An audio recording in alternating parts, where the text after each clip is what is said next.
Uh, Dear Dr. Geetha Gangappa, Yes, sir.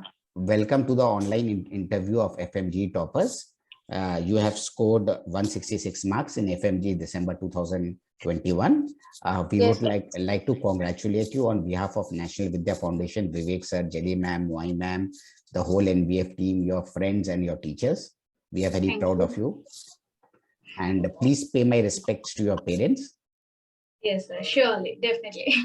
And please tell us something about your background, since you are a model, come actor, come doctor. So yes, sir. what exactly are you? Actually, the thing was like I was into the medical field itself completely. When the COVID came, I got an opportunity to act in a movie in South India, basically Kannada. In one movie, then I was like, I didn't know anything about the acting career, but still, like, I tried my best. Then yeah, that became a successful, and likewise, I don't want to leave any field like that itself, like in between halfway. We need to achieve something or need to be recognized in every field, whichever we go, right? So I was like, okay, let's see till when it will be manageable. I'll be like doing this. Then late comes the FMG. For that, like 3 months, I didn't like go any for like acting or the modeling like that. So 3 months itself, only the 3 months I studied properly. Then yeah, it was good. Basically for the FMG, like I guess like inbuilt knowledge is must, because we cannot like do the things like this. Yeah, we'll do. If we have like more inbuilt knowledge, then the 3 months is like sufficiently enough. If not, we need like quite little more struggle. That's it. So, where are you from? Which city and which state? I'm from Karnataka state. Bangalore is the city. Bangalore is the city. Yeah. And who all are there in your family? My family is basically a joint family. Like my mom, dad, and my like Chiku is uncle, and his wife and 2 kids of them. My sister, elder sister, like she had got married like 4 years before. The youngest is me. Okay, youngest is you. Very nice. And what does your father do? Father is a retired post officer, sir. Meaning to say in railway meal service. Okay. He's a retired meal service man. Okay, very nice, very nice. And from which school did you study class 10 and 12 from, and how much marks you got class 10 and 12? In 10th, I studied from the New Cambridge. It's in Bangalore itself, Vijayanagar, basically, Artist Layout. There I got like 86 point distinction, 86 point. Then later I studied in ASC Independent PU College. There, the first PU, like I studied in the state board, basically. So like first PU and the second PU, the marks was like 88 point. Very nice. So yeah. After that, did you appear for any entrance examination, or you straight away went abroad? No, I gave my CET basically, but yeah, as usual, like I didn't get my good ranking. So I was like, I could have given the second attempt, but I didn't want to study the same thing again and again. Then I got this opportunity. I was like, okay, then it is like unique, right? Like studying there and living your family, like that's somewhat unique. That's okay. Then I'll do this. Then later we'll see what happens like that. While going, actually, I didn't know about the FMG, everything, anything. Then later I got there, I was like, okay, these are the stuffs. Like it will go like this, because we'll be imagining so many stuffs by saying here. But we in person, what we experience over there, that matters, right? So then later on, I got about this. Then I chose this one. Okay. 1 second, sir. Yeah. No problem. No problem. So why did you choose Philippines? There are other countries also. Philippines, basically like the tropical climate, right? The same climate as us.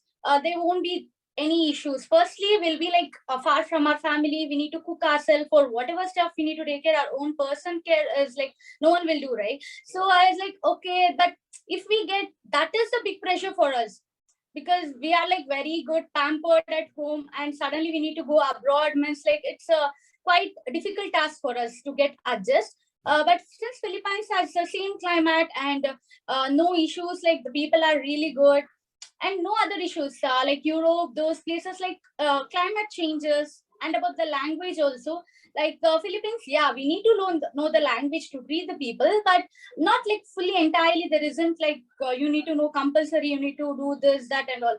So language basis also, and the food also, like we have many canteens there, North Indian canteens and all. South Indian canteens also started newly nowadays, like many options are there. So like, yeah, Philippines was the best among the options.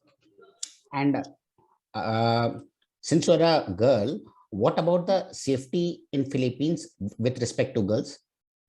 Yeah, safety, like I never felt like I was like alone or I'm like inserted or whatever it might be when it comes to the safety. Like I never felt anything like something is bothering me, because like everything was like very safe, and it seemed like you do harm, they do harm. It seemed those categories. So I was like quite normal, and the people were also very friendly and very lenient to me. They weren't like scary or somewhat like the terrorism also, those stuffs and all. Like I have heard that like when I came back, like my parents, my family members, they were asking like they were like terrorism or the typhoon or those stuffs and all. I was like, no, I didn't feel anything, because in Metro Manila is the like safest city there. So I didn't feel anything over there like this. Okay, you didn't even feel the typhoon and all. No, no, I didn't even feel. They were like very getting scared, and they were like calling me. Okay, like they were telling like very huge typhoon is there.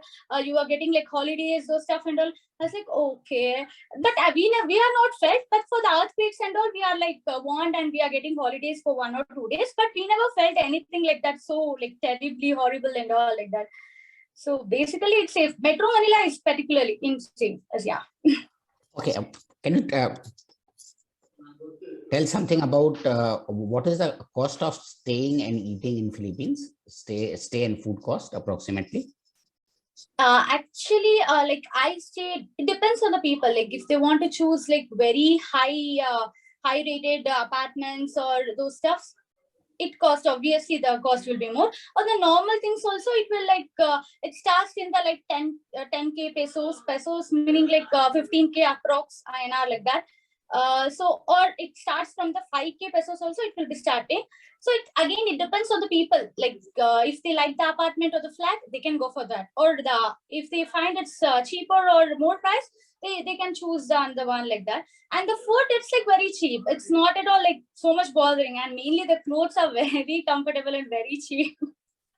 So yeah, like food and all, like 5k pesos I was I was paying, I guess, say like 7,500 for both times, like for the lunch and the dinner. For the dinner. Monthly bills, yeah. Okay. And what was your experience with the NVFoundation staff, with the Vivek sir, Jelly ma'am, Y ma'am? Were those helping you with visa and everything? The visa process were very smooth. We were not at all. We were like known like our Ganesh sir is a Bangalore agent. Through him only I went. Ganesh sir. He was like very smooth, and he just told me these documents are required, and these days you need to go there. You need to do this, everything, including the bank account. I was like 17 then when I went there, including the bank account. I created with him only. Like everything was really smooth, and like after going there, I was like scared. Like Ganesh sir was here, so he did everything. So what to do next when we go there? Who will be there and all? So he told like Vivek Jaiswal sir will be there. He'll take over like everything. So don't worry. Then yeah, he picked us from the airport the first day when we landed. Including the like will not be knowing which rooms are available and all. Like flats also he only chose for us, and he was like very comfortable and lenient and responding also. So like if you like the flat which he chose, it's okay. If not, like you can find your own. Like that. So we were the NVFoundation was like basically really supportive, and we never found like it's very hard and all. And also about the scholarship, I need to mention like while doing the BS also, the first year BSc also, and later also they were giving NVFoundation were giving the scholarship. In BSc also, like I got the scholarship. So they were like each and every time they were supportive. We never felt like we are not part of this NVFoundation, and Ama was like nowhere related to the NVFoundation like that. We never felt like, because sir was coming usually, and even you like. So yeah, we never found like it's hard for us. NVFoundation was really supportive. It felt like home basically. Thank you very much. And did you face any difficulties while studying MBBS in Philippines? Any difficulties? Difficulties in the sense like especially like my university, AMA University, they were like very properly scheduled. They weren't postponing the exams, so weekly exams were there. Difficult in the sense medical is in itself is difficult. We need to study, then itself it's okay, but it was like we were finding some way to cope up with. We weren't like, no, we cannot do it. It isn't like that. It's in our hands. Like we never found like I never found like I can't do this and all. It was like going smoothly with the flow. If any queries, even the professors were lenient, so we could ask them. Like it is difficult, but we never felt we could do this. We cannot like no, we can't like that at all. But yeah, we could do this. And what is NMAT? And how much marks you need to score in NMAT? Is it easy exam or difficult exam? NMAT is like in India, how the CET is. It's the same thing in the Philippines. One second. Yeah. Yeah. In Philippines, it's same thing. In the NMAT, meaning like it's 40 percentile we need to score, I guess, if I'm not wrong. Yes. Yeah. If at the first go itself, like you can score, it's not the big deal. But the thing is, like people, they will take students, especially they will take very lightly. How much effort we are giving for the CET, they'll not even give 1% for NMAT. This is the main reason they'll be like postponing and giving the exams again and again. If at all they take it seriously and if they study, give the effort like only 10%, that is more than enough to clear the NMAT. Because 40% is not at all like a big task for medical students who are going to study medical.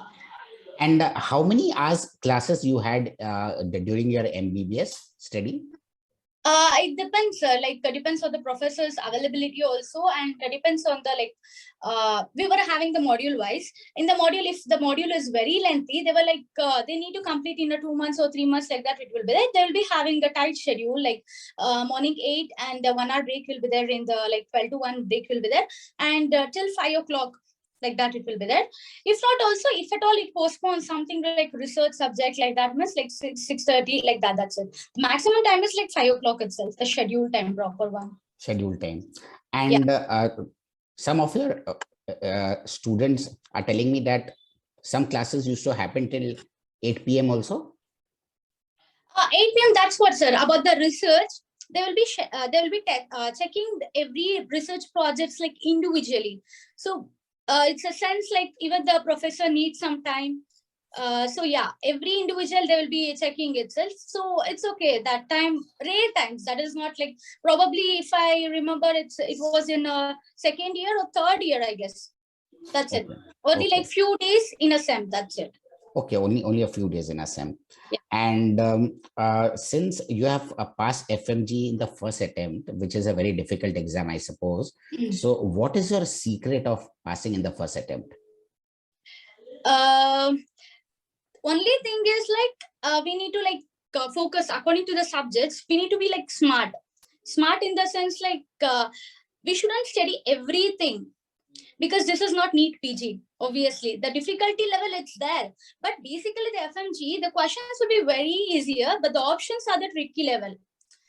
Options are very similar to each other. That is the thing. In the NEET PG, like even the clinical questions will come more, but in the FMG it's not so much. Everything are direct. In Philippines and all, like in foreign education system, we are mostly taught in the clinical based. By heart stuff, it's not that much necessary, but we need to know few stuffs. Clinically, we are learned like how to treat a patient. If a patient comes with some more symptoms, how to treat, what's the next step, like that. But FMG needs is what, like 50 to 80% like by heart stuffs, very direct. So it's not that much like tough. We need to practice it in a different way. That's it. We need to by heart stuff few things. Clinically, we'll be like very strong in that field. That's okay. But so the weakest field is by hearting stuff. We need to do that, revising the stuffs. Mainly like 2 to 3 times. That is the less only. That is the lesser part itself. Because like whatever you study, the only thing I was like, if we can't revise, we shouldn't study that. Okay. Understood. Yeah, the new stuff is not required. How much ever you study, you revise that. If you can revise, you do that subject. If not, you do not even touch that. Basically, we'll be giving an attempt. That's it. So it will be wrong most of the time. So like luck, that depends on the luck if we don't touch the subject. So if we are pakka in that, that will revise, then we need to do the subject. That's it. So Okay, and what advice do you want to give to the students who are going abroad to Philippines? Abroad, yeah, people who are wishing to go to Philippines, right? Philippines. Yeah, Philippines is like very good compared to other like China or Europe, Russia, those countries. Philippines is literally good. As I already told, like there is no like language barrier so much because most of them will speak English. So that's the coolest part. And like most of them are like Christians. So the English is the language. And the Tagalog, we need to study a little, but that's okay. We can manage. When we are staying for 5 years, then we can, however, we'll manage to talk some few words or few sentences. And the food is like really helpful, and the climate wise also. So basically, it feels like almost India itself. We won't feel that much difference and all. They are also like developed. That is also a developing country. So everything is like really cool. And basically, like our AMA University is like the must place for the education. The schedule is so proper, and they'll not even like treat, what to say, they'll not even postpone the exams. Like as I particularly heard, there's some universities they'll postpone the exams, like professor are not available, like there's some reasons. But this AMA is like very good for education. We basically felt like 5 years school. Aram se we did the education, but it's good for us only. The doctors should study. Obviously, we should know better. So Philippines is really good place for every aspects. Every aspect is good. Even the traveling is also easy now. So yeah, Philippines. Okay. And how do you manage to spend your time? Like you're doing acting also, you're doing modeling also, and you will start practicing maybe after some time. So yeah. How come you're going to handle all three things at one? At present, I don't know. Basically, now at present, quite I'm free. COVID started, so 2 years back. From that time, I started this. Till now, the way is literally smooth. But future, I don't know. I need to drop this, or I can manage. I wish so. But while studying MD, I'm planning to do MD as well now. As soon as like internship is done. So yeah, while doing MD, probably it's not possible. This 1 year, I'll do this. Then later I'll have a break, and later while working, if I get some time, then obviously I'll continue this.